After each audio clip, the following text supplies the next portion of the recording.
Theocracy. Theocracy is a form of government where religious leaders control the state, and the laws and policies are based on religious principles. In a theocracy, the government claims to be directed by a deity, or its laws are rooted in a specific religion, with religious texts often serving as legal foundation. This type of governance has been seen in various parts of the world throughout history. Ancient Egypt, for example, was a theocracy where the pharaoh was considered both a king and a god, ruling the land according to Ma'at or divine order. In contemporary times, Iran serves as a notable example of a theocracy, where after the 1979 revolution, the country restructured its government to align with Islamic law under the guidance of a supreme leader, blending religious leadership with political power. Another example is Vatican City, ruled by the Pope, the spiritual leader of the Roman Catholic Church, making it the world's smallest sovereign theocracy. Aristocracy. Aristocracy, from the Greek aristokratia, meaning rule of the best, is a government ruled by a small privileged group often made up of the wealthiest or most noble families. This system has roots going back to ancient Greece and Rome, where power was held by those considered the best qualified, either by birth or merit. Through the Middle Ages, European aristocracies controlled land and power, with kings and queens often relying on these noble families for support. Over time, revolutions and reforms such as the French Revolution in the late 18th century challenged aristocratic power, leading to more democratic forms of government.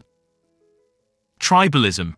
Tribalism represents a form of governance rooted in the ancient organization of societies around kinship and clan structures.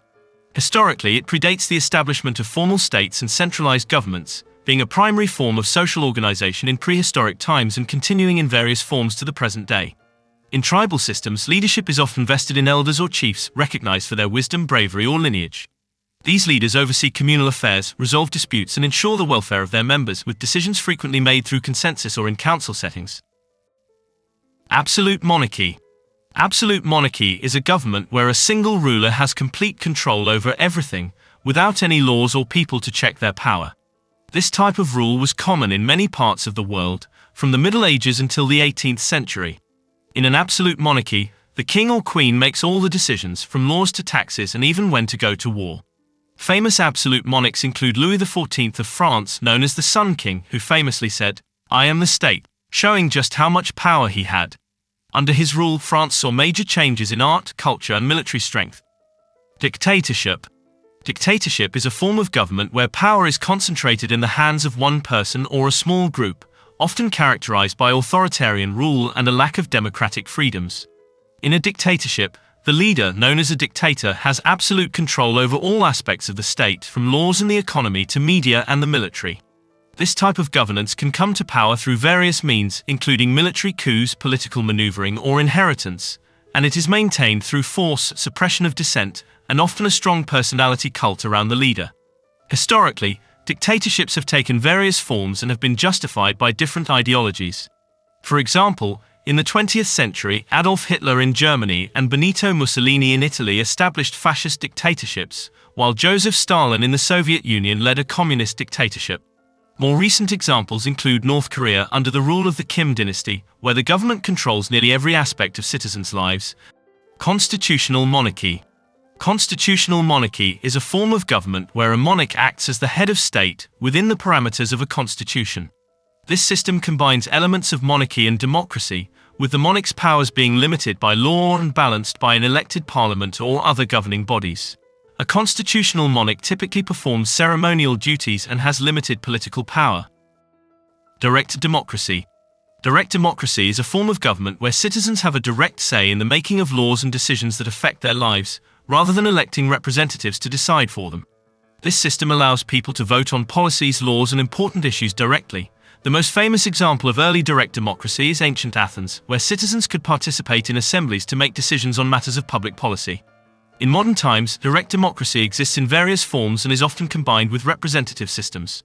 For example, Switzerland is well known for its practice of direct democracy, with regular referendums allowing citizens to vote on specific laws and policies.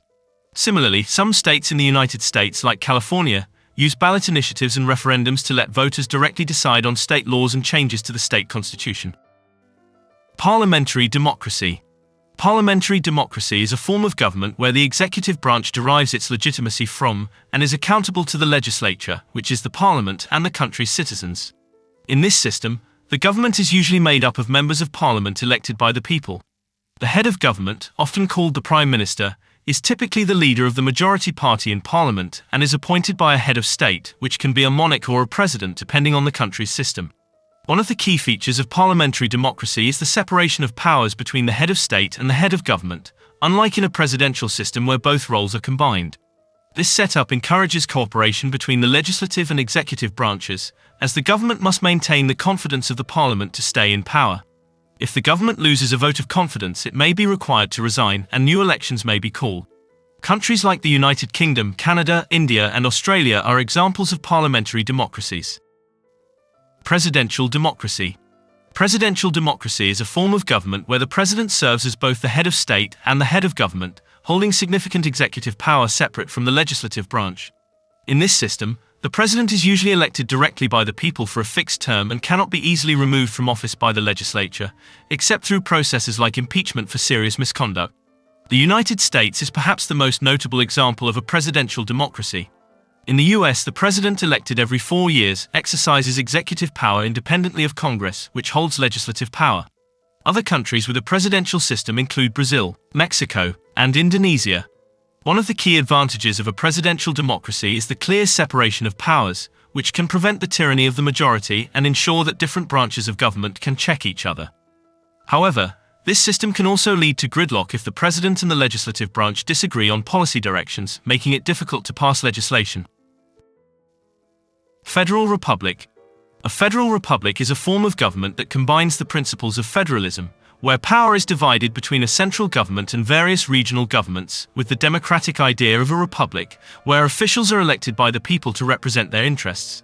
In a federal republic, the national government typically handles matters that affect the country as a whole, such as defense, foreign policy, and currency regulation, while regional governments manage local issues like education, transportation, and sometimes law enforcement.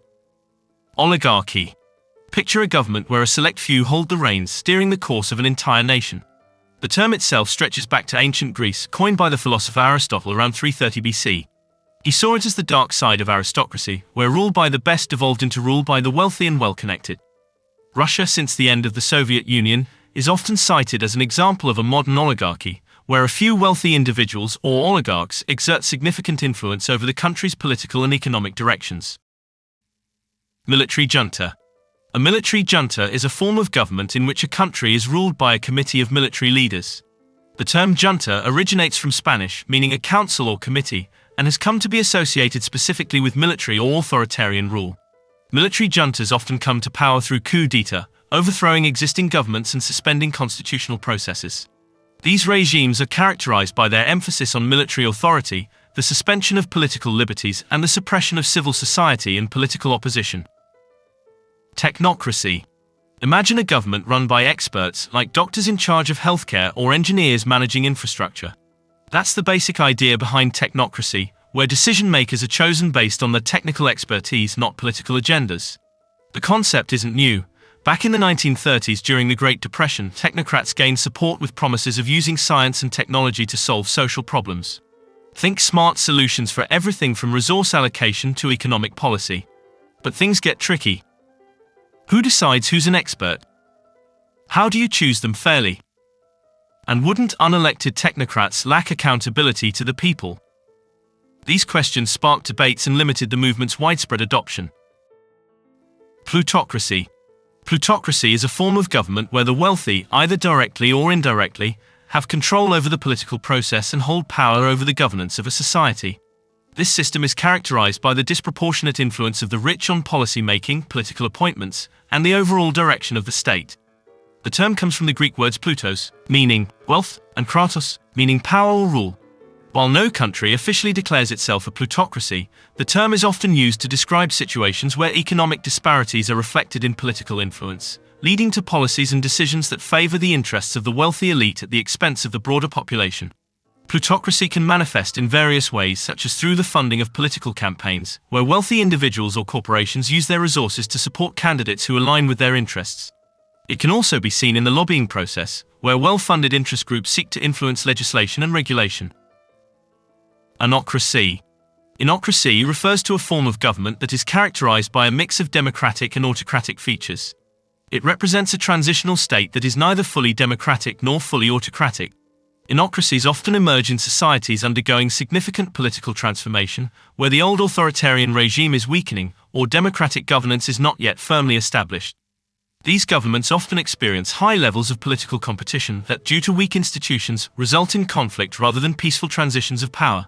Anocracies are particularly susceptible to internal conflict, coups, and resistance movements because the political environment is so volatile.